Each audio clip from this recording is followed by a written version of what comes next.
Frères et sœurs, la première lecture, le psaume et l'évangile aussi, nous invitent à réfléchir aujourd'hui sur, est une méditation, on peut dire, une méditation sur notre vie qui est fragile et éphémère. L'actualité mouvementée de ces dernières semaines, de ces derniers mois, de ces dernières années, nous a rappelé à tous la fragilité de nos vies, de nos sociétés, de nos modèles de société. Et Qoéleth, qu'on entendait en première lecture, vous savez, cette fameuse expression « vanité des vanités », disait Qoéleth, tout est vanité. Vanité en hébreu, c'est quelque chose de... c'est un peu comme la fumée, la buée. La buée.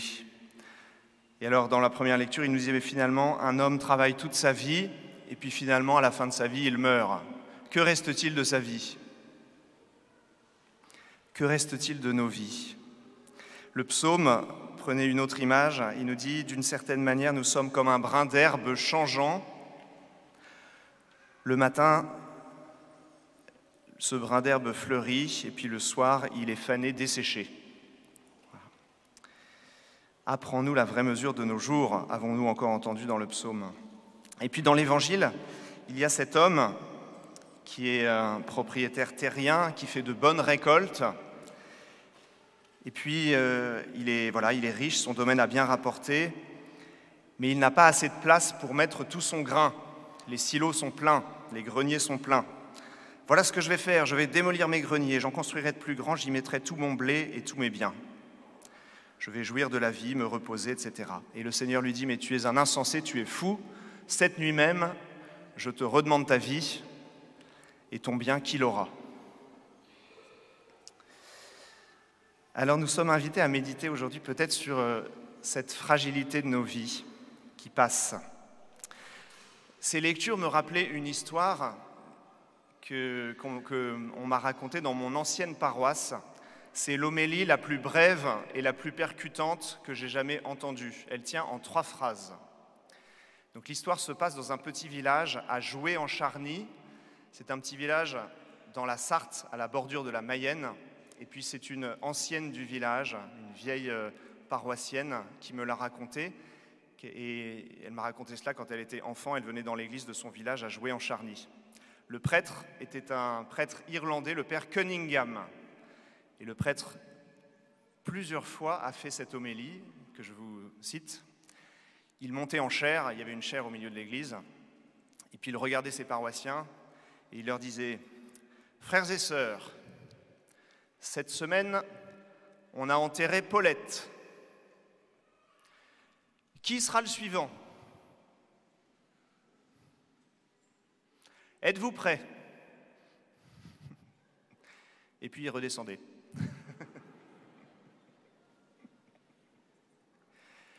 Qui sera le suivant ? Êtes-vous prêts ?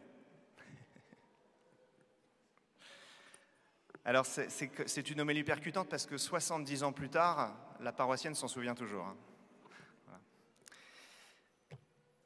Alors qu'allons-nous laisser après notre vie sur terre ? Sommes-nous prêts à partir ? Qu'est-ce que nous allons emmener au ciel ? Comme disait le père Gilbert, avec qui on a partagé sur cet évangile, on n'a jamais vu un coffre-fort suivre un corbillard dans un convoi funéraire. Voilà. Comment être riche en vue de Dieu ? Saint Basile, quand il commentait cet évangile, j'ai lu un petit commentaire là-dessus, au IVe siècle, il disait « Cet homme est fou, cet homme est insensé, au lieu de construire ses greniers, au lieu de détruire ses greniers trop petits pour en construire des nouveaux plus grands, il aurait pu donner son grain aux pauvres. » Voilà ce qu'il dit. Si tu le veux, tu as pour grenier la maison des pauvres. Tu n'es pas obligé d'accumuler pour toi. Tu peux partager et donner aux autres. Voilà. Et peut-être que c'est la question que nous pose ce texte aujourd'hui. La richesse, en fait, c'est cette fameuse phrase que nous connaissons tous. Nous sommes riches de ce que nous donnons. Nous sommes riches de ce que nous partageons. Et peut-être qu'aujourd'hui, il y a cette invitation dans les lectures à rester dans cette dynamique du partage et du don de nos richesses, c'est-à-dire de nos compétences, de nos talents, de notre temps, de nos biens matériels peut-être, de notre argent peut-être, si nous en avons. Saint Paul nous dit « Recherchez les réalités d'en haut, Alors ça implique une conversion pour nous, rechercher les réalités d'en haut, non celles de la terre. Avec votre baptême, vous avez revêtu l'homme nouveau pour vous conformer à l'image de Dieu, pour être renouvelé sans cesse en vue de ressembler de plus en plus au Christ. Le Christ a vécu toute sa vie dans sa relation au Père et toute sa vie au service des autres, au service du prochain. Voilà que je me tiens au milieu de vous comme celui qui sert. Et Jésus nous dit dans l'Évangile, il s'agit d'être riche en vue de Dieu et non pas d'amasser pour soi-même. Alors c'est ce que nous sommes appelés à vivre continuellement, comme Jésus, nous brancher sur Dieu et puis partager nos ressources intellectuelles, nous mettre au service du monde, nos talents, nos compétences. Avec les prêtres, quand on a échangé sur ce texte, nous nous sommes dit vraiment merci pour tous les paroissiens et tous ceux parmi nous qui vivent déjà pleinement ces paroles d'évangile et qui partagent leurs biens, leur temps, leurs ressources au service de la société ou au service de l'Église. Nous sommes chaque jour les témoins de cette générosité que beaucoup d'entre vous vivent et pratiquent.